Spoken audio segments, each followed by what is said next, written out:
Izy dia nantokatrano amin'izao alahady izao amin'ny alalan'ny fandarana mahery atolotratsika ny arahaba ary asaina ampanazantsika anaraka izany hatramin'ny farany ety ampiandohana dia tsara ny manambaratsika fa manambahiny ny fandarana mahery amin'ity alina ity dia Andriamatoa Andry Ravelonjona filohan'ny ligina Analamanga eo amin'ny taranja baolina lavalava. Fanadihadiana voalohany arahantsika amin'ity hariva ity tontolon'ny baolina kitra ny farana indray aloha zany ny lalan'ny Knapsa Sport eo amin'ny fedinan'ny tompon-dakany Afrika ho an'ny ekipa tompon-daka satria dia nisaraka atsala rainirainy ny rotota teny votovorona omaly nisaraka atsala tamin'ny ekipan'ny Canton Sport avy an'ny Cameroun moa ny solitena malagasy rainy lalao efa nandresy tamin'isa rainy ohatra iry zareo Canton Sport. Ny farana teo indrainy dia ny Knapsa Sport amin'ny fedinan'ny tompon-dakany Afrika isatarika taranja baolina kitra. Tsy ampy ny akaran'izy ireo amin'ny dingana manaraka tokoa mantsy ny ady sala rainoray azony nanoloana ny Canton Sport avy any Cameroun ny sabotsy tolakandro teo teny votovorona nandritra ny lalao miveriny apahenina amby volondalan'ity fifaninanana ity. Saivina fa efa nivoako mpandresy tamin'isa raino ohatra ny Camerounais nandritra ny lalao mandosina tao tany Garoany alahady 12 maritsa lasa teo. Hita ho nanahirana ny Knapsa Sport amin'ity lalao miveriny ity namaky ny rinan-damina teo amin'ny fiarovan-tena napetraky ny vahiny. Mangony fotsiny ny fanafangaronan'ny fahamaizana sy ny fikoropahana ao amin'ny mpilalao malagasy ka zary verivery matetika amin'ny baolina. Nampiseho ny maha ekipa vaventy azy tokoa mantsy ny Canton Sport teo amin'izany fiarovana ny tombony nananany izany.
tetsakilan'izay dia izy ireo ihany koa nanara ohatra ny tsy fankazahoana teo amin'ny mpianitratokazo malagasy ny vodilarana ka nampidiran'ny kapteny Souleymane Moussa ny baolina voalohany teo minitra 70.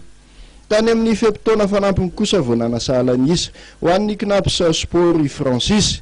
Na dia teo aza izany tsy fanohizana ny dia amin'ny fiadinan'ny tompon-daka izany dia mbola manana herijika hiarovana ny voninahim Pirenena any amin'ny lalao sakan'ny apahenina ambin'ny folondalan'ny fiadinan'ny amboaran'ny Confédération africaine ihany ny Knaps Sport.